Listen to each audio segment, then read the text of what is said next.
اعوذ باللہ من الشیطان الرجیم بسم اللہ الرحمن الرحیم۔ میں آج آپ کو بسم اللہ الرحمن الرحیم اس کے بارے میں کچھ معلومات دوں گا۔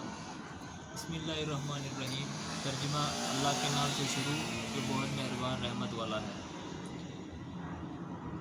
علامہ احمد صاوی رحمۃ اللہ تعالی علیہ فرماتے ہیں قرآن مجید کی ابتدا بسم اللہ الرحمن الرحیم سے اس لیے کی گئی تاکہ اللہ تعالیٰ کے بندے اس کی پیروی کرتے ہوئے ہر اچھے کام کی ابتدا بسم اللہ الرحمن الرحیم سے کریں، اور حدیث شریف میں بھی ہے اچھے اور اہم کام کی ابتدا بسم اللہ الرحمن الرحیم سے کرنے کی ترغیب دی گئی ہے۔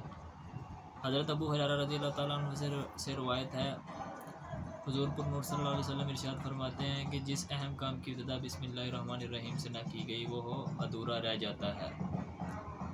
لہذا تمام مسلمانوں کو چاہیے کہ وہ ہر نیک اور جائز